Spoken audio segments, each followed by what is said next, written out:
지금 주식시장도 그렇고 예. 산업적으로도 봤을 때도 예. 불황을 이제 좀 맞은 것 같습니다. 예, 그렇죠. 그렇게 예. 보시나요?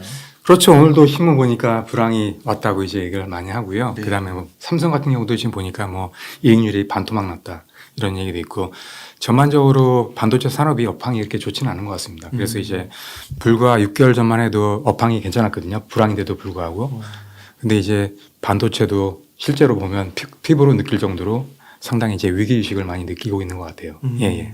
그래서 삼성 같은 경우는 예, 예. 비상 경영을 선포했죠. 예, 그렇죠. 예. 진짜 그게 회사가 예. 어려워서 그런 건가요? 저는 그렇게 꼭 생각하지는 않아요. 왜냐하면 기본적으로 이제 삼성 같은 경우에는 지금도 이제 보유 현금이 128조 원 갖고 있잖아요. 충분한 돈을 이제 갖고 있거든요. 네. 그래서 위기에 충분히 이제 대처할 수 있는 그러한 상황이 충분히 되고요. 단지 이제 그 외부적인 경제 여건이 너무 안 좋기 때문에 아시다시피 지금 이제 3고 예, 물가, 환율, 금리 이게 다 높기 때문에 아무리 뭐 기업이 잘한다 해도 그런 안 좋은 상황에서는 버티기 어렵거든요. 그다음에 또 이제 전쟁도 아직 안 끝났고요. 그다음에 코로나라는 어떤 이제 불확실성도 아직 남아 있고요. 이런 상황이다 보니까 약간 이제 대비를 좀 해야 되는 거죠. 그다음에 또 내년에도 이제 뭐 경제 상황이 좋지 않을 거다 이렇게 얘기가 나오고 있기 때문에 아무래도 이제 준비를 해야 되는 거죠. 근데 보면 이제 그 삼성이 과거에도 보시면 알겠지만 상당히 보면 이제 불황일 때 잘해왔어요. 왜냐하면 이제 그 기본적으로 보면 이제 기업들이 불황일 때는 투자를 많이 꺼리거든요. 근데 삼성은 이제 불황일수록 투자를 많이 합니다. 예. 그리고 앞으로도 아마 그럴 겁니다. 그래서 뭐 R&D 투자라든지 그 다음에 또 팹 그것도 이제 계속 건설합니다. 그래서 삼성이 뭐냐면 이제 1년마다 한 개 새로운 팹을 짓겠다. 쉘 퍼스트 전략이라고 얘기하는데 그런 전략을 지금 계속 이제 가져갈 것 같습니다.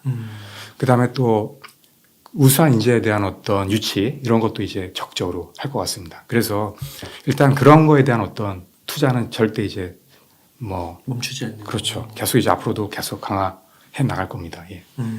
그러면 이런 거는 약간 SK 하이닉스랑 예, 좀 예. 대조되는 모습인가요? SK 그렇죠. 하이닉스는 예, 예. 뭐 투자를 철회하는 것도 있고. 그렇죠. 기본적으로 차이점이 뭐냐면 기본적으로 이제 SK 같은 경우에는 이제 보유하고 있는 어떤 돈이 이렇게 많지가 않아요. 아마 그래요? 10조 원이 안 되는 걸로 제가 알고 있거든요. 하다 보니까 약간 불안한 면이 있죠. 그 다음에 또 지금 이제 반도체 업계에서 이제 불황이 심한 게 이제 특히나 이제 메모리 쪽이거든요. 메모리 때문에 이렇게 이제 더 심한 타격을 받고 있는데 그 SK 같은 경우에는 특히나 이제 메모리 회사입니다. 거의 95% 이상이 다 메모리 쪽 매출이거든요. 하다 보니까 더 상황이 안 좋은 거죠. 근데 삼성 같은 경우에는 뭐 시스템 반도체가 잘 될 때는 20% 가까이 갔었거든요. 네. 예. 하다 보니까 그런 차이도 좀 있습니다. 근데 이제 SK 같은 경우에는 뭐 메모리 회사다 보니까 그런 어떤 리스크가 있다는 거죠. 과거에도 보시면 알겠지만은 2019년도에도 그러한 불황이 왔었어요. 그때도 엄청나게 떨어졌습니다. 예, 예. 맞아요. 그래서 SK 하이닉스도 이제 시스템 반도체 강화해야 된다. 그래가지고 이제 키파운드리도 얼마 전에 인수를 했거든요. 완료가 됐습니다. 예. 그리고 또 이미지 센서 사업도 이제 계속 강화하고 있고요. 그래서 이제 시스템 반도체 사업을 계속 이제 키울 겁니다. SK도. 예. 그러니까 사업 다각화를 예, 예. 하고 있는 건데 네. 그것이 아직 삼성전자보다는 견고하지가 않으니까. 그렇죠. 예. 그리고 현금이 이렇게 없군요. 예. 생각보다. 맞습니다. 예. 그러니까 이렇게 예. 불황에는 이렇게 예. 허리띠를 졸라맬 수밖에 없는 거군요. 예, 그렇죠. 근데 그나마 다행인 게 메모리 같은 경우에도 뭐 내년까지는 좀 갈 것 같아요, 불황이. 근데 이제 그나마 다행인 게 보시면 이제 메모리가 사용되는 게 네 군데가 있어요. 네. 첫 번째 이제 PC입니다. 예, 그 다음에 또 스마트폰, 모바일 쪽이에요. 그 다음에 또 서버 쪽입니다. 데이터 센터 이쪽이고요. 네 번째가 자동차 쪽이에요. 근데 보시면 알겠지만 뭐 PC라든지 스마트폰 이쪽은 솔직히 확대한다는 게 쉽지가 않거든요. 이미 이제 포화 상태에 거의 왔기 때문에 더 이상 확대하는 게 쉽지가 않아요. 실제로 수요도 그렇게 많지가 않습니다. 계속 이제 유지하는 수준이거든요. 근데 이제 보시면 이제 데이터 센터, 서버 쪽은 상당히 지금 이제 많이 앞으로 늘어날 걸로 보여요. 뭐 시장 조사 기관 이런 데 보시면 앞으로 뭐 15% 이상 계속 이제 매년 성장한다 이런 얘기가 나오고 있어요. 특히나 이제 카카오 불통 사태 때문에 상당히 심각한 사태가 벌어졌잖아요. 네.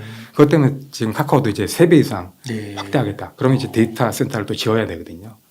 그리고 또 보면 그 건설 회사 이런 회사들도 최근에 이제 부동산이 불황이기 때문에 그 데이터 센터를 또 만드는 그러한 사업에 지금 많이 진출하고 있어요. 그쪽이 많이 앞으로 이제 활성화될 거기 때문에. 왜냐하면 이제 데이터라는 게 기본적으로 이제 앞으로 이제 4차 산업 가게 되면 데이터가 많이 이제 폭발할 수밖에 없거든요. 하다 보니까 데이터 센터가 많이 필요하게 됩니다. 그럼 반드시 이제 메모리가 그쪽에 이제 들어간다는 거죠. 예. 아, 그렇군요. 그리고 네. 자동차도 마찬가지로 지금 보시면 알겠지만은 그 메모리 같은 경우에 자동차에도 최근에 많이 들어갑니다. 특히나 이제 전기 자동차 있지 않습니까? 이쪽에 지금 보시면 한 대당 한 200개에서 300개 정도가 쓰이고 있거든요. 예. 근데 이게 계속 늘어납니다. 그래서 매년 보면 이제 27%인가 이렇게 성장한다는 데이터도 있어요. 엄청난 이 메모리는 예전에 자동차에는 안 쓰였거든요. 그러니까 새로 쓰이는 거예요. 이 시장이 앞으로 엄청나게 늘어난다는 거죠. 특히나 이제 자율자동차로 가면 엄청난 메모리 반도체가 쓰입니다. 그러니까 이러한 시장이 있다는 거죠. 그래서 메모리도 뭐 시스템 반도체 못지않게 상당히 앞으로 전망이 괜찮습니다. 예. 그러니까 이런 사이클 산업이기 때문에. 네, 맞습니다. 그래서 그 주기가 보시면 2019년도에 왔었는데 그때 상당히 매출이 많이 떨어졌어요. SK도 그렇고. 그때도 혹시 적자였나요? 네, 적자. 거의 뭐 적자로 20% 30%막 떨어졌습니다. 네. 그랬다가 근데 이제 불과 1년 만에 회복이 됐어요. 불과 1년 예. 만에요? 예. 그래서 지금도 메모리 쪽도 제가 보기에는 비슷하네. 지금 불황 온 게 불과 몇 달 전이거든요. 그러면은 이게 1년 정도 간다 그러면은 뭐 24년도 그 정도 되면 충분히 이제 좋아질 여건이 되거든요. 네. 예, 그러면 그때부터는 좋아지죠. 그러니까 예. 지금 보니까 예. 외국인도 예. SK 하이닉스를 손절하고 아, 나갔다 막 이런 기사에 예, 나오더라고요. 예, 그러니까 2019년 그 당시에도 예, 예. 이거 완전 비상경영 같은 예, 예, 예. 분위기가 되게 암울하고 그랬던 예, 거잖아요. 예. 근데 맞습니다. 불과 1년 만에 예, 이 예. 사이클이 돌면서 예, 이게 예. 됐다. 맞습니다. 그게 메모리는 특히나 이 사이클 비즈니스예요. 보면 그 주기가 보통 이제 3년 주기마다 오거든요. 그래서 근데 이제 그 불황이 오더라도 그 장기적으로 보면 우상향 한다는 거죠. 부동산도 똑같지 않습니까? 그런 식으로 이제 계속 이제 올라간다는 거죠. 예. 네, 3년 주기라고 하니까 얼추 맞는 것 같더라고요. 또 이제 예. 내년에 그러면은 예. 그 교수님이 보실 때는 예. 이 반도체 기업들 대표적으로 삼성전자랑 예. SK 하이닉스가 예. 언제쯤 이런 좀 불황에서 이겨낼 수 있을지. 그래서 제가 보기에도 그렇게 오래 갈 것 같진 않아요. 음. 지금 제가 볼 때 1년에서 한 2년 정도 갈 것 같아요. 아. 예. 왜냐하면 지금 상황을 보시면 음. 지금 이제 4차 산업이 막 시작되는 단계지 않습니까? 네. 이 도입 단계에서 갑자기 이제 외부 변수에 의해서 불황이 온 거거든요. 그래서 이 불황이 꺼지면 반드시 이제 4차 산업이 이제 성장 진입에 들어갑니다. 그래서 그러면 한 2023년 말 예, 예. 그게 이제 최소 한 1년 정도는 예, 조금 그렇게 보고 지켜봐야겠다. 있습니다. 예, 보면 이제 그렇게 보면 대부분의 어떤 언론이나 이런 것도 보시면 이제 그런 식으로 많이 예측을 하고 있어요. 예. 그렇군요. 예. 그러니까 이게 어떻게 보면은 그 삼성전자 주가를 좀 봤을 때는 예. 이미 좀 바닥이 나온 것 같다고는 얘기를 하더라고요. 이게 많이 예, 떨어져서. 그럴 가능성이 있고요. 근데 이 외부 변수에 의해서 흔들리는 거거든요. 근데 이제 분명히 지금 5만 초안으로 갈 수 있어요. 삼성도 분명히 갈 수 있습니다. 근데 제가 말씀드린 대로 불황이 거치면 반드시 이제 성장한다는 거죠. 그래서 뭐 지금이라도 투자해도 뭐 나쁘진 않다고 봅니다. 단지 이제 그때 말씀드린 대로 3년 이상 보고 해라 이렇게 말씀드리죠. 그래서 저점은 아마 내년이 될 것 같아요. 제가 보기에는. 예. 내년에 한 번 더 저점이 예. 올 수 있다. 예. 그게 아마 이렇게 등락을 하겠죠. 계속. 예.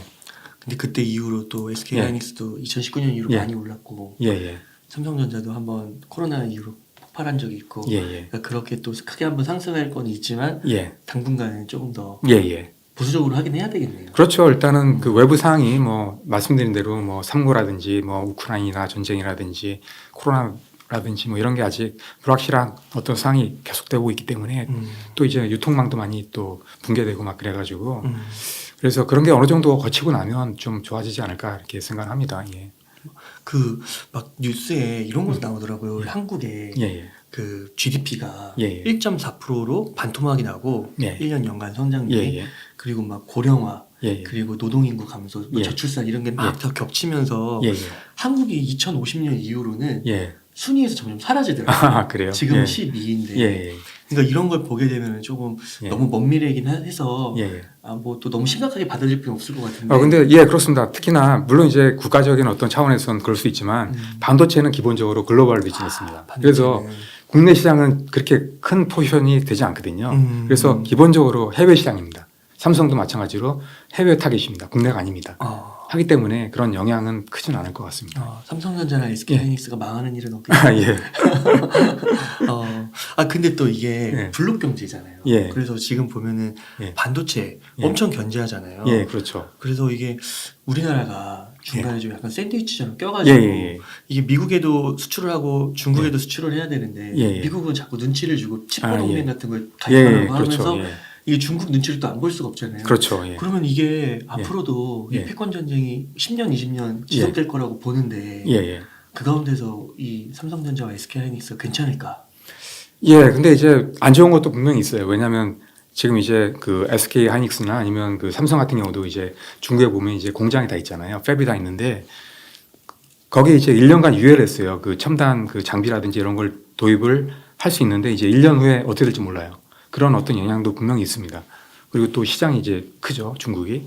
근데 그럼에도 불구하고 제가 보기에는 그 미국이 이제 중국을 제재했기 때문에 지금 한국이 그나마 이렇게 건사하다고 보거든요. 오히려 제재. 예, 왜냐하면 지금 이제 하다못해 뭐 EUV 장비 예전부터 계속 제재를 했잖아요. 그러면서 이제 중국이 첨단 공정으로 못 갔다고요.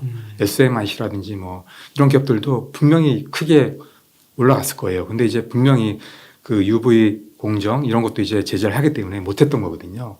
그러다 보니까 이제 삼성이라든지 이런 기업들이 클 수 있었어요.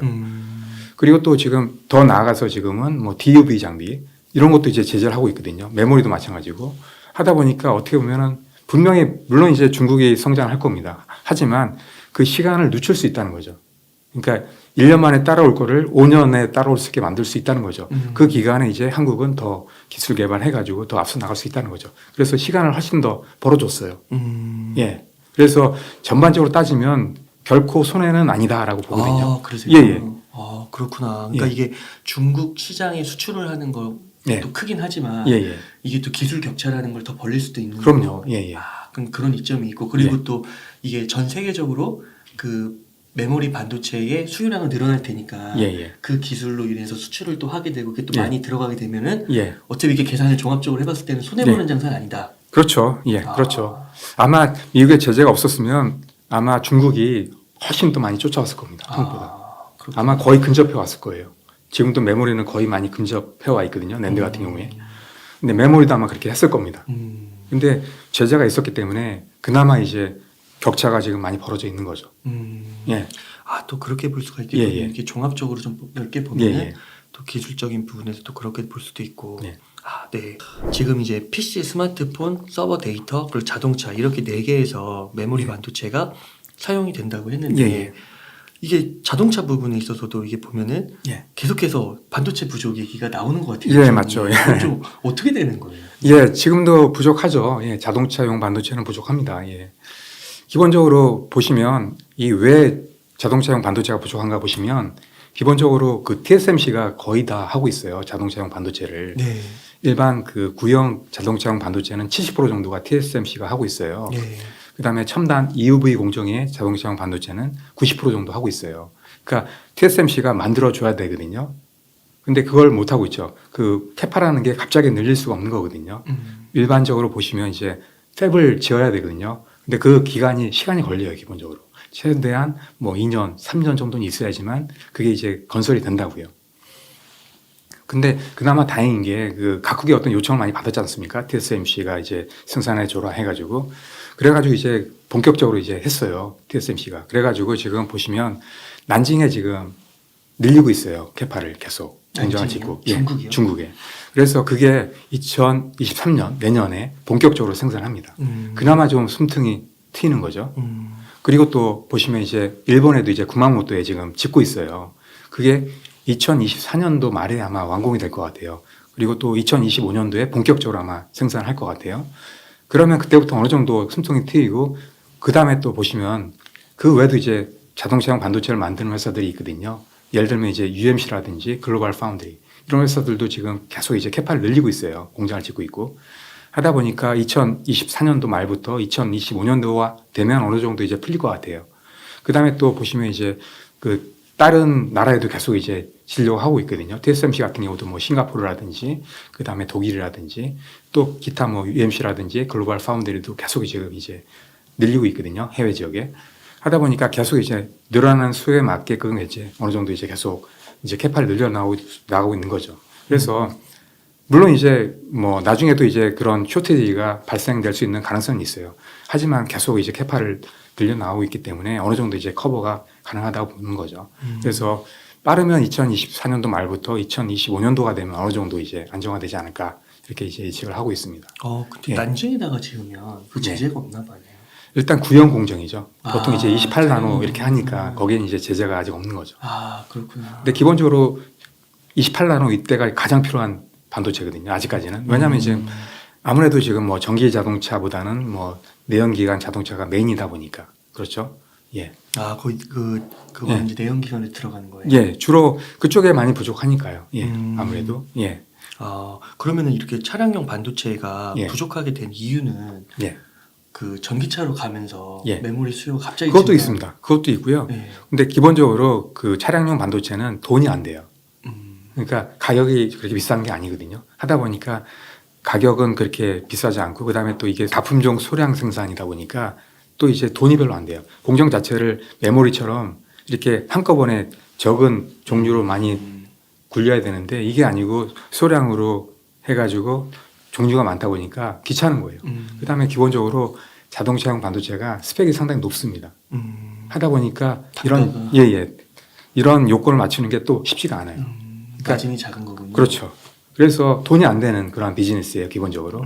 근데 최근에 뭐 4차 산업 얘기 나오면서 뭐 자율자동차 이런 얘기 나오면서부터 이제 차량의 반도체가 엄청나게 늘어나기 시작한 거거든요. 네. 기본적으로 뭐 전기 자동차는 뭐 1000개 이상 이제 반도체가 쓰이고 그다음에 3단계 자율주행차로 가게 되면 뭐 2000개, 3000개 이렇게 쓰이니까요. 그다음에 완전 자율자동차 5단계로 가게 되면 몇만 개 이렇게 쓰일 수도 있으니까요. 그다음에 또 이제 거기서 멈추지 않습니다. 또 모빌리티로 갑니다. 그러면 이제 기본적으로 그 자동차 이쪽보다 모빌리티 시장이 3배 이상 큽니다. 그러니까 엄청난 시장이 있는 거죠. 하다 보니까 엄청난 앞으로 수요가 또 커지는 거예요. 예. 근데 여기에서 예. 삼성전자랑 SK하이닉스는 우리나라 반도체에서는 예. 관여가 별로 없는 건가요? 그러니까 예전에는 그랬어요. 그러니까 기본적으로 그 자동차용 반도체 시장이 규모가 작다 보니까 그 대기업들이 뛰어들기에는 그렇게 이제 시장 규모가 크지 않은 거죠. 대만 그러니까 업체들이 주로 한 거예요. 그렇죠. 주로 예전에 이제 이런 기업들이 했어요. 그 ST 마이크로라든지 그다음에 또 인피니온, NXP 이런 기업들이 있잖아요. 이런 기업들이 했었는데 중소규모 기업들이. 그렇지는 않습니다. 또 꽤 큽니다. 그래도 IDM 기업들인데 규모가 그래도 상당히 큽니다. 물론 이제 삼성이나 SK만큼은 안 되지만 그래도 어느 정도 그런 기업들이 이제 다 이제 잠식을 했던 거죠. 예. 그래가지고 그런 기업 외에는 또 다른 기업들도 굳이 뭐 들어오려고 생각하지 않았어요. 일단 돈도 안 됐고 그다음에 또 수량도 많지 않았고 하기 때문에. 근데 이제 시장이 커지다 보니까 다른 기업들도 많이 이제 들어오게 되는 거죠. 또 삼성이 기본적으로 보시면 예전에도 그랬지만은 삼성은 시장이 작으면 안 들어가요. 일단 어느 정도 시장을 키워놓은 다음에 큰 걸 본 다음에 그때 들어가거든요. 근데 그 시점이 이제 온 거죠. 그러다 보니까 지금은 이제 삼성이 엄청나게 차량용 반도체 이쪽에 상당히 신경을 많이 쓰고 있습니다. 그래서 많은 투자도 하고 있고요. 또 메모리뿐만 아니고 시스템 반도체 이쪽에도 상당히 이제 심혈을 많이 기울이고 있습니다. 혹시 차량용 반도체에 예. 그 아까 마진이 좀 박하다고 했잖아요. 예, 예. 그런 부분도 좀 개선되는 게 있나요? 지금 개선되고 있습니다. 왜냐하면 예전에는 그 박했는데 지금 이제 쇼티지가 나다 보니까 그 뭐 이런 생산하는 업체들이 가격을 많이 올렸어요. 뭐 20%막 30%막 이렇게 올렸어요. 하다 보니까 그 마진도 많이 늘어났습니다. 그래서 돈이 되는 거죠 지금은. 예. 그러니까 삼성전자는 또 그 기회를 포착하고 그렇죠. 예. 투자를 많이 하고 예, 있는 예. 거고요. 그러면은 아까 28나노가 예.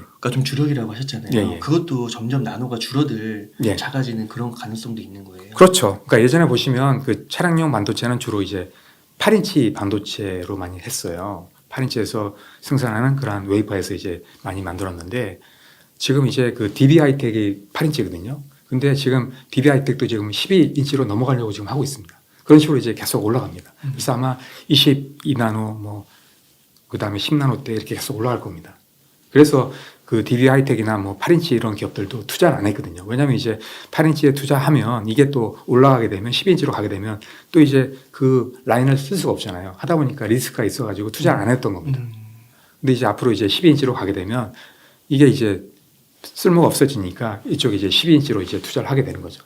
예, 그 시점이 이제 온 거죠. 예. 이제 차량용 반도체 쪽에서도 우리나라 기업들이 앞으로 점점 두각을 나타낼 수 있을까요? 예, 뭐 지금 삼성하고 또 SK 하이닉스도 차량용 반도체에 상당히 심혈을 많이 기울이고 있습니다. DB하이텍 같은 경우도 예전에 차량용은 거의 안 했어요. 근데 최근에 엄청나게 지금 하고 있습니다. 차량용 반도체 이쪽에. 예, 그래서 계속 늘어날 겁니다. 예, 그러면 앞서서 좀 말씀해 주신 게 예. 그 메모리의 수요가 PC, 스마트폰, 서버 데이터, 자동차라고 했잖아요. 예, 예. 자동차에서 좀 늘어나면 예, 예. 지금의 이런 불안 국면을 벗어나는데 도움이 되죠. 도움이 예, 되고. 도움이 되죠. 예, 그렇게 볼 예. 수가 있겠군요. 네. 그러면은 이제 차량용 반도체 부족이 좀 해결되는 거는 예. 2024년. 말이나 뭐 2025년 정도 될 것 같습니다. 그러면 그때 이제 그 전기차 플러스 예. 모빌리티 시장이 커지는 그런 수요도 예. 어느 정도 감당이 가능해요. 예, 감당이 가능할 것 같아요. 예. 그렇군요. 왜냐하면 이제 말씀드린 대로 TSMC뿐만이 아니고 뭐 다른 이제 차량용 반도체를 만드는 기업들도 다 이제 캐파를 증설하고 또 공장을 짓고 있으니까 그런 게 이제 어느 정도 이제 서포트가 되는 거죠. 예. 그리고 이런 차량용 반도체의 부족 문제가 좀 터진 거는 코로나 이후에 그 공급사슬 문제도 좀 있었던 거고. 그렇죠. 그러니까 그 수량 자체가 이제 늘어나는 면도 분명히 있어요. 예전에는 뭐 거의 많이 안 쓰였거든요. 제가 예전에 뭐 한 15년 전, 13년 전 그때는 차량용 반도체가 뭐 차량 한 대당 불과 뭐 몇십 개밖에 안 쓰였어요. 근데 불과 10 몇 년 만에 200개, 300개가 쓰이는 거거든요. 예, 근데 이게 말씀드린 대로 엄청나게 이제 늘어나는 거죠. 그러네요. 예, 예. 그래서 그 공급사슬 문제랑 그다음에 수요가 늘어난 거. 예, 예. 그렇게 두 개로 예, 볼 수가 예. 있겠군요. 예. 그래서 아까 말씀해 주실 때 이게 자동차 예. 차량용을 넘어서 이제 모빌리티까지라고 좀 얘기해 예, 주셨는데 예, 예. 이 모빌리티라는 개념을 어떻게 정의하고 계신지. 일단은 그 움직이는 모든 것들은 다 이제 모빌리티라고 아. 이제 생각해도 좋을 것 같은데요. 단 이제 조건이 있습니다. 뭐냐면 이제 그 IT 기술이 접목이 돼야 돼요. 그러니까 뭐 움직이는 모든 게 이제 모빌리티다 그러면은 뭐 리어카도 모빌리티라고 할 수도 있잖아요. 근데 이제 리어카는 이제 IT 기술이 접목이 안 된 거잖아요. 그래서 이제 IT 기술이 접목되는 움직이는 모든 것들이 이제 모빌리티가 될 수가 있는 거죠. 예. 그러니까 뭐 드론도 될 수 있는 거고. 맞습니다. 그다음에 또 로봇도 될 수 있습니다. 특히나 이제 서비스 로봇 같은 경우에는 뭐 이제 배달도 하잖아요. 그러네요. 이런 것도 이제 모빌리티가 됩니다. 예. 그 음식 주문 받고. 예, 맞습니다. 음식 서빙하고. 예, 예. 그다음에 UAE 앱 도시 맞습니다. 예. 그런 것도 되고요. 예, 예. 근데 거기에도 반도체가 어마어마하게 들어가요. 어마어마하죠. 예, 예. 예. 그렇군요. 네. 그러면은 이 모빌리티가 반도체 산업의 핵심 키워드로 떠오르고 있는데 예. 그 이유가 그 이유가 말씀드리면 지금 모빌리티 쪽에 웬만한 대기업이나 반도체 기업들이 다 들어가 있어요. 지금 예를 들면 지금 뭐 대기업들 보시면 뭐 삼성 같은 경우에 당연히 지금 하고 있잖아요. 그다음에 스타트업 이런 기업들도 전기 자동차 많이 만들고 있잖아요. 예. 그다음에 또 전자기업 예를 들면 이제 소니 이런 기업들도 하고 있어요. 그다음에 뭐 LG 이런 기업들도 모빌리티 사업을 하고 있어요. 그러니까 모든 기업들이 다 하고 있어요. 특히나 뭐 그 완성차 기업들도 지금 다 모빌리티 기업으로 지금 변화하고 있잖아요. 그다음에 또 마찬가지로 빅테크 기업들 이런 기업들도 지금 모빌리티 쪽에 많이 진입을 하고 있습니다. 예를 들면 뭐 알리바바라든지 그다음에 바이두라든지 구글, 애플, 뭐 테슬라도 마찬가지고요. 이런 모든 기업들이 다 지금 모빌리티 산업에 지금 다 진입을 하고 있거든요. 예. 그럼 거기에 좀 들어가는 거는 예. 메모리랑 예. 비메모리 다. 예, 다 들어갑니다. 예. 엄청나게 늘어나겠네요. 그렇죠. 전 세계적으로. 그렇죠. 엄청나죠. 이게 아마 지금 그 앞으로 반도체 시장을 이끄는 시장이 가장 중요한 게 어디냐면 자동차가 될 것 같아요. 그 다음에 이제 서버인데 거의 비슷합니다. 근데 이제 여기서 이제 초점이 뭐냐면 이 서버 있잖아요. 데이터 센터도 늘어나는 게 자동차 때문에 늘어나는 면이 커요. 왜냐하면 기본적으로 자동차가 이제 VTX가 되면 모든 통신을 다 해야 되거든요. 그럼 데이터가 엄청나게 늘어납니다. 그러면 이 서버에 다 저장을 해야 되거든요. 그러니까 서버랑도 통신을 해야 돼요. 그래서 자동차 때문에 자율주행차 이것 때문에 이제 서버도 반도체가 많이 늘어날 수밖에 없거든요. 그래서 이 서버도 어떻게 보면 자동차 때문에 많이 반도체가 쓰이는 면이 있어요. 하다 보니까 제가 보기에는 이 자율주행차 이것 때문에 또 모빌리티 이런 것 때문에 이제 반도체 시장을 가장 이제 이끌어 나갈 수 있는 거죠. 그런 얘기 예. 많이 하잖아요. 예. 그 골드러시 할 예. 때 그 예. 미국에서 그 금캐러 갈 때 예. 예. 보면은 그 금캐러 간 사람들 중에서 예. 소수만 돈을 벌었고 예, 예, 예. 거기서 그 리바이스 청바지 팔고 맞습니다. 그러니까 이게 반도체가 약간 그런 느낌으로 예, 모빌리티 산업이 커질 때 예. 어쩔 수 없이 그냥 무조건 소재로 들어가야 되는 거니까. 그렇죠. 예. 그리고 또 첨단화 되면 될수록 반도체는 더 많이 들어가요. 근데 이제 기본적으로 뭐 자동차보다는 그 모빌리티가 훨씬 더 첨단화된 그러한 디바이스거든요. 하다 보니까 반도체가 훨씬 더 많이 들어갑니다. 예. 그래서 워런 버핏이 예. 그 정말 그 상황 안 좋고 막 전쟁 난다고 했을 때 중국이 막 대만 침공한다고 예. 했을 때 예. TSM 주식을 그렇게 많이 예, 맞습니다. 얼마 전에 많이 샀죠. 예. 근데 왜 삼성은 안 샀을까요? 기본적으로 차이점이 있는데 뭐냐면 네. 그 TSMC는 이제 순수 파운드리예요. 네. 그러니까 100%다 매출이 다 파운드리에서 나오거든요. 근데 삼성은 파운드리가 불과 제가 보기엔 15% 그거밖에 안 돼요. 그러니까 엄청난 그 파운드리 기업이라고 할 수가 없는 거죠. 근데 기본적으로 TSMC는 순수한 파운드리니까 파운드리만 하는 거거든요. 그러니까 온전한 혜택을 받을 수 있어요. 그리고 또 기본적으로 보시면 TSMC는 그 마진이 상당히 높아요. 보시면 이제 40%막 넘고 막 그렇거든요. 마진이. 근데 그 삼성 같은 경우에는 뭐 기껏해야 10%좀 넘을 정도밖에 안 되거든요. 그러니까 이 이익률 자체도 엄청나게 큰 거예요. 하다 보니까 TSMC가 훨씬 더 매력적인 거죠.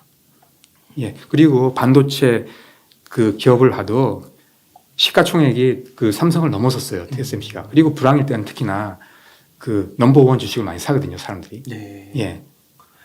그러니까 그런 부분들이 있어서 이제 예. 좀 TSM 쪽으로 투자를 했고, 예, 예. 근데 확실한 거는 그만큼 반도체 수요가 예. 미래를 밝게 보기 때문에 그렇죠. 또 워런 버핏은 장기 투자를 하잖아요. 그렇죠. 예. 그런 차원이 다 연계가 되는 그렇죠. 거예요. 기본적으로 그 앞으로 보시면 이제 모든 사람이 다 융합되고 다 이제 커넥트드 됩니다. 그러다 보면 이제 이 연결시키는 게 바로 이제 반도체거든요. 그러니까 뭐 농업도 마찬가지고 뭐 금융도 마찬가지고 이런 모든 기업들이 또 산업들이 다 이제 테크화 되거든요. 하다 보면 이 테크화 되는 거에 반도체가 반드시 이제 필요하다는 거죠. 뭐 팜테크라는 말도 하잖아요. 핀테크. 모든 것들이 다 이제 그 테크화 됩니다. 산업이. 하다 보면 이제 반도체가 반드시 쓸 수밖에 없어요.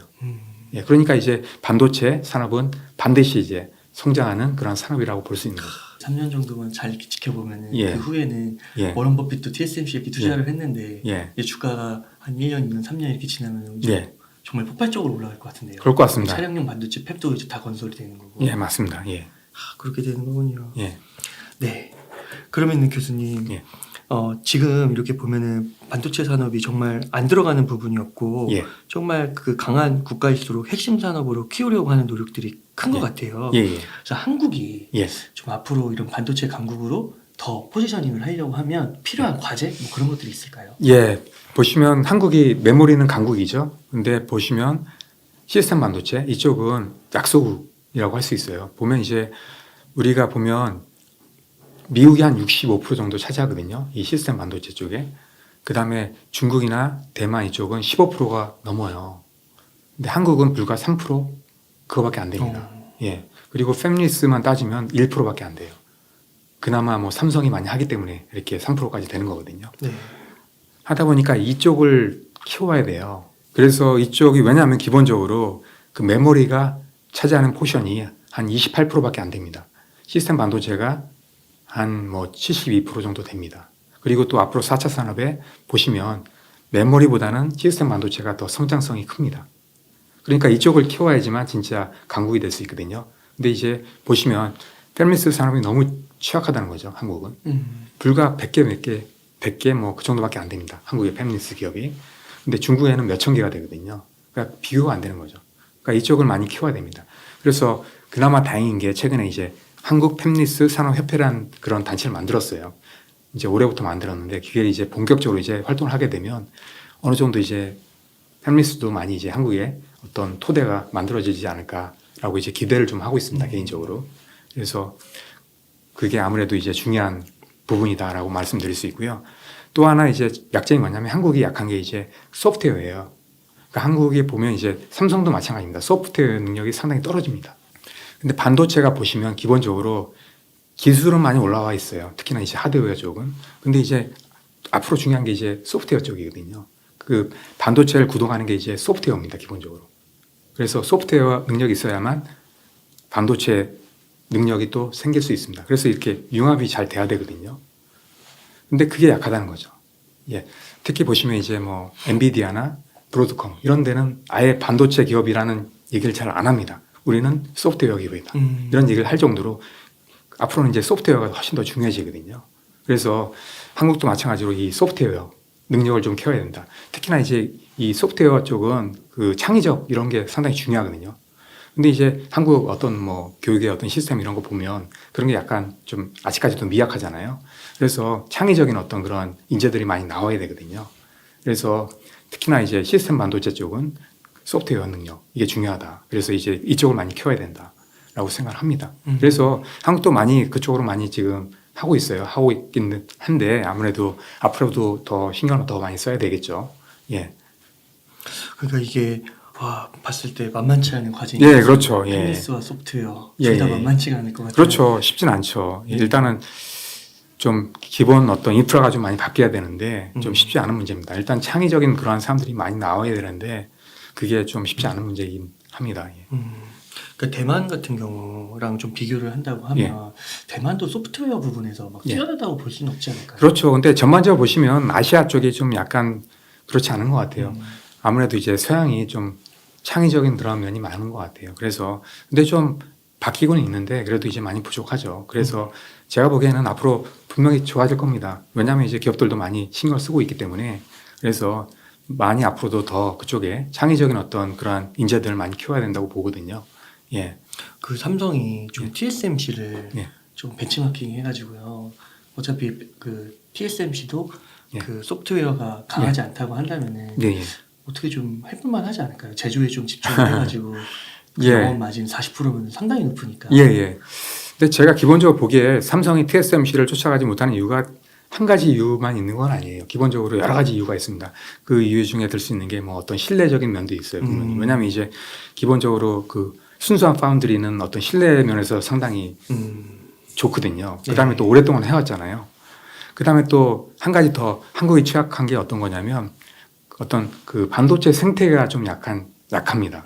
뭐냐면은 그 대만이 그 TSMC가 주도적인 어떤 역할을 했는데 그 이유가 뭐냐면 생태계를 많이 잘 만들었습니다. 예를 들면 이런 거예요. 그러니까 반도체를 만들기 위해서는 여러 가지가 필요하다고요. 예를 들면 이제 IP도 필요하죠. 그 다음에 OSET, 패키징하는 업체들도 필요합니다. 그 다음에 EDA 기업들도 필요합니다. 디자인 하우스도 필요합니다. 이런 모든 기업들을 예전에는 이제 삼성이 모든 걸 다 하려고 그랬어요. 근데 한 개 기업이 모든 걸 다 잘할 수는 없거든요. 근데 TSMC는 그걸 잘했어요. 그러니까 우리는 오로지 제조만 하겠다. 나머지는 다 아웃소싱이라고 얘기할 수도 있는데 이런 어떤 얼라이언스를 한 거예요. 잘하는 기업들과. 뭐 IP 얼라이언스, 그 다음에 EDA 기업들도 얼라이언스 하고요. 그 다음에 또 뭐 패키징 하는 회사들, 이런 회사들도 이제 얼라인 같이 하면서 이러면서 이제 시너지가 발생된 거거든요. 근데 한국은 예전에 삼성 같은 경우도 혼자 다 하려고 했어요. 근데 지금은 좀 많이 생각이 바뀌었습니다. 지금은 이제 생태계를 만들려고 지금 하고 있거든요. 삼성도. 그래서 그런 생태계를 잘 만들어야 돼요. 그래서 이게 선순환이 돼야 되거든요. 왜냐하면 기본적으로 TSMC가 잘하기 때문에 우세 기업들도 발전할 수 있었던 거거든요. 그 다음에 IP 기업들도 마찬가지고 EDA 기업들도 마찬가지고 디자인 하우스도 마찬가지고 이게 TSMC가 잘 되면 모든 기업들이 다 서로 잘 됩니다. 왜냐하면 상부상조하기 때문에. 그래서 그런 어떤 그 시스템적으로 잘 굴러가야 되거든요. 그게 좀 아직까지는 좀 TSMC가 잘하고 한국은 좀 약한 면이 분명히 있습니다. 아직까지는. 그러면은 그 삼성이 예. 그 삼성전자가 그래도 이러한 조금 안 좋은 예. 그 열악한 환경에서도 네. 그나마 또 좋은 소식들이 있잖아요. 예. 그 예를 들면은 3나노 공정을 TSMC보다 먼저 양산을 해서 기술적인 면에서 또 이렇게 앞서가게 예. 됐어요. 예. 그래서 이런 면들이 또 TSMC를 예. 뭐 어느 정도 따라잡을 수 있는 예. 그런 게 되지 않을까요? 분명히 기회가 되죠. 예. 기본적으로 보시면 두 가지가 앞서 있잖아요. 지금 일단 양산 면에서 6개월이 빨랐어요. 예. 그 다음에 또 기술적으로도 GAA 방식을 먼저 도입을 했어요. TSMC는 2나노 때 이제 도입을 하는데 상당히 기술적으로 앞서 있죠. 그리고 또 2나노도 분명히 아마 삼성이 먼저 할 겁니다. 왜냐하면 기본적으로 매를 먼저 맞았어요. 삼성이.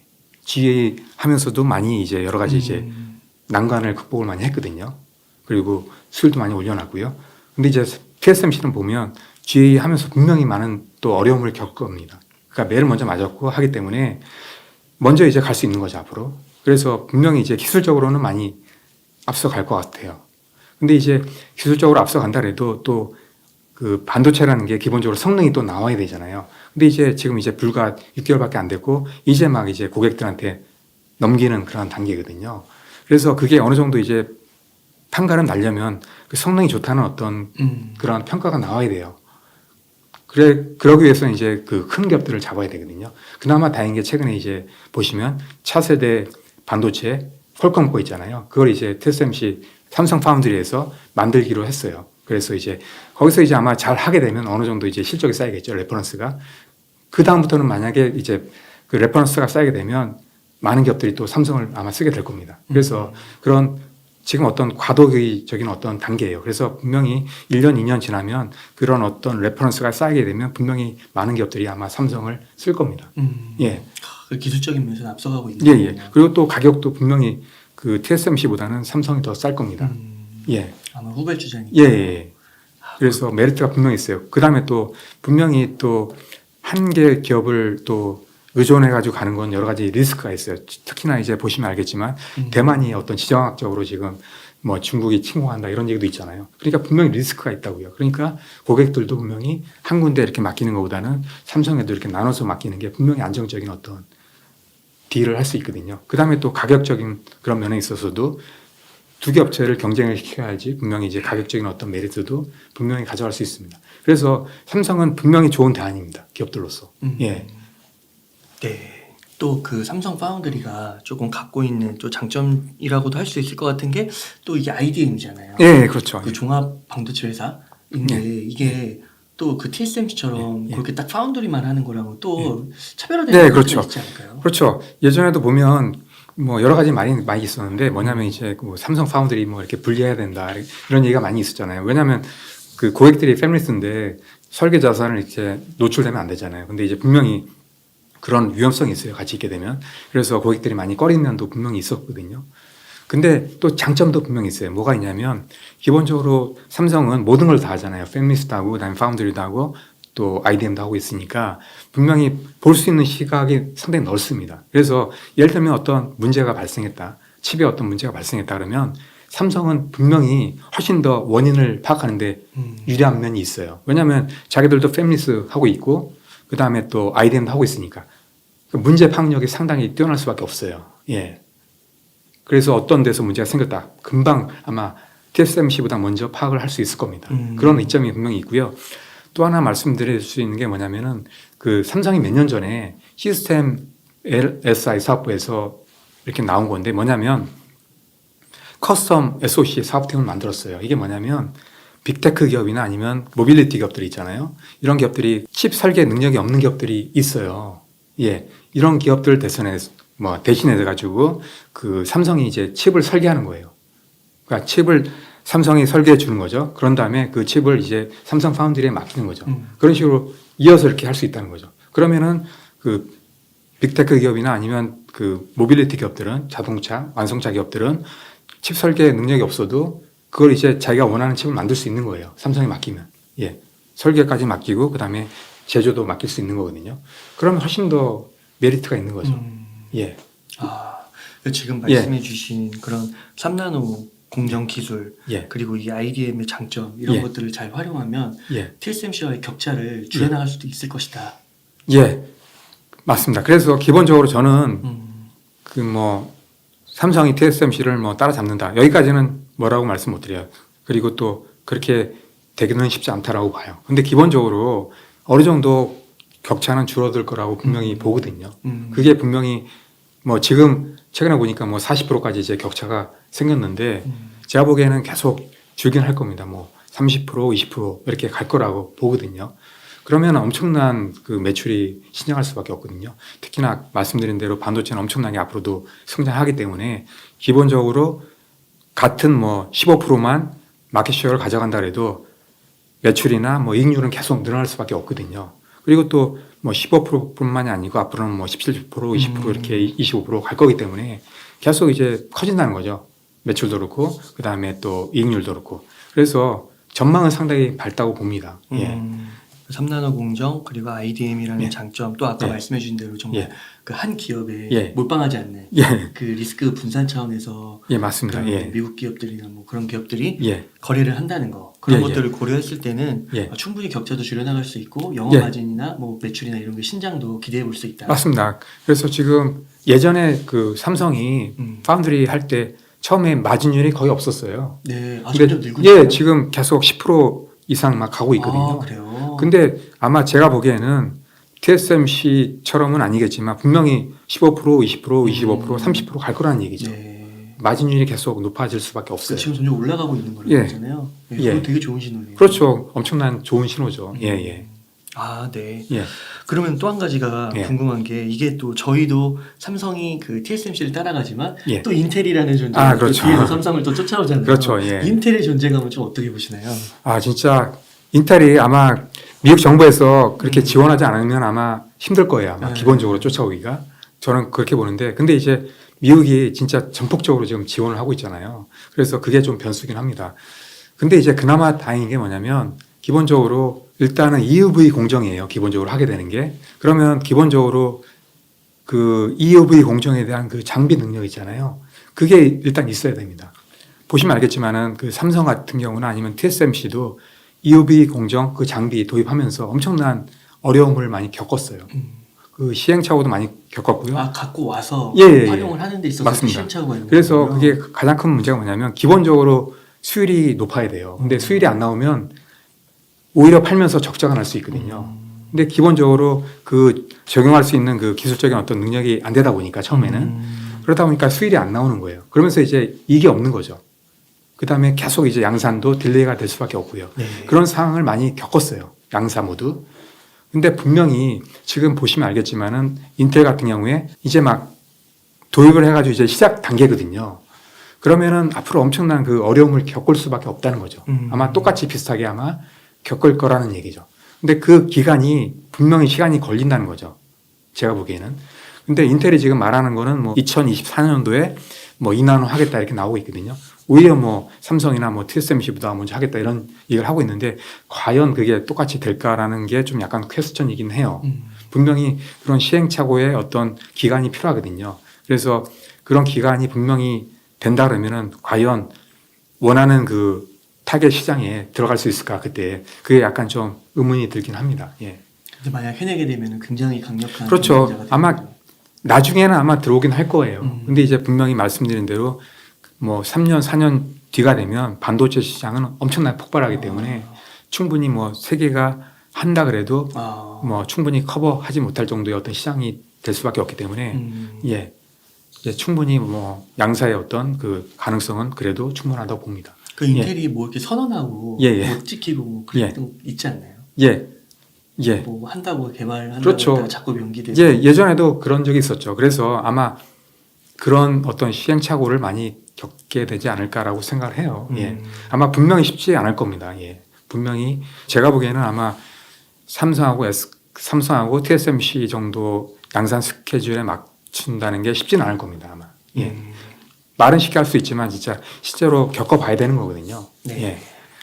네, 그럼 교수님 지금 이제 이렇게 반도체 산업이 좀 불황이라고는 하는데 예. 앞으로 좀 희망과 예. 그런 거를 얘기해 주셔서 예. 그런 말씀 좀 감사드리고 예. 그 만약에 그러면 지금 좀 여윳돈이 있어서 예. 저가에 좀 매수해 간다고 생각하시는 분들이 있으신 거예요. 예. 그러면은 좀 어떤 기업에 좀 주로 투자를 하는 게 좋다고 보시나요? 예. 제가 예전에도 말씀드렸는데 일단 파운드리 기업이 좋아 보여요. 그래서 특히나 TSMC도 나쁘지 않은 선택이다라고 보거든요. 네. 물론 삼성도 좋아 보이긴 하는데 제가 보기에는 TSMC가 더 약간 좋아 보입니다. 기본적으로. 네. 그리고 또 한 가지 기업 말씀드린다 그러면 ASML 같은 것도 좋아 보여요. 왜냐하면 기본적으로 ASML은 독점이잖아요. EUV 장비는 독점인데 제가 보기에는 기본적으로 다른 기업들이 10년 내에는 EUV 장비를 만들 것 같지는 않아요. 뭐 중국이 뭐 한다고 얘기는 하는데 10년 내에는 불가능합니다. 거의 확실히 말씀드릴 수 있어요. 왜냐하면 저뿐만이 아니고 그 전문가들도 아마 10년 내에는 불가능할 거다 이렇게 얘기를 하고 있어요. 특히나 지금 이제 ASML 같은 경우에는 우리가 봐야 되는 게 뭐냐면 그 하이 NA 장비라는 게 있어요. 이게 뭐냐면 EUV 장비보다 약간 더 하이테크의 기술이거든요. 이 기술이 아마 2025년도나 2026년도에 아마 도입이 될 것 같아요. 그게 뭐냐면 이제 그 렌즈의 크기를 더 늘리는 거거든요. 크게 만들어서 이제 더 미세하게 이제 회로를 그릴 수 있는 거예요. 그렇게 되면 훨씬 더 작게 이제 반도체를 만들 수 있어요. 그 장비 하나만 해도 근데 가격이 보시면 엄청납니다. 지금 뭐 EUV 장비가 2천억 되면 그 장비 하나에 지금 뭐 5천억, 6천억 얘가 나옵니다. 그러면은 마진이 훨씬 더 높아진다는 얘기죠. 그러니까 엄청난 그 가능성이 있는 거예요. 특히나 그 장비는 더더욱 엄두를 못 냅니다. 다른 기업에서. 그러니까 앞으로도 엄청난 가능성이 있는 거죠. 예. 예. 그 다음에 또 계속 ASML이 계속 그 장비의 어떤 그 대수를 계속 늘려나갈 겁니다. 지금 뭐 만들고 있는 게 불과 뭐 40대, 50대밖에 안 되거든요. 앞으로 계속 늘려나갑니다. 그래서 60대, 70대 계속 늘려나가거든요. 그렇게 되면 이제 계속 이제 뭐 매출도 커지고 또 이익률도 높아지는 거죠. 그렇기 때문에 장기적으로 보면 물론 이제 단기적으로는 떨어질 수 있어요. 하지만 장기적으로 볼 때는 계속 이제 이익률도 늘어나고 그다음에 매출도 늘어날 수밖에 없다라고 보거든요. 그래서 장기적으로 보면 ASML도 나쁘지 않은 선택이다라고 생각을 합니다. 예. 기본적으로 국내 기업을 말씀드리면 기본적으로 제가 보기에는 삼성이나 SK도 뭐 괜찮은 선택이라고 볼 수 있어요. 왜냐하면은 기본적으로 지금 뭐 삼성이나 SK가 안 좋은 이유가 외부적인 변수가 너무 안 좋기 때문에 안 좋은 것 뿐이거든요. 그래서 분명히 1년, 2년 정도 지나면 분명히 좋은 시절이 오거든요. 기본적으로 말씀드린 대로 4차 산업은 지금 이제 막 도입 단계거든요. 성장 단계가 분명히 불황이 거치고 나면 옵니다. 그게 한 2년이나 3년 정도 될 거라고 보거든요.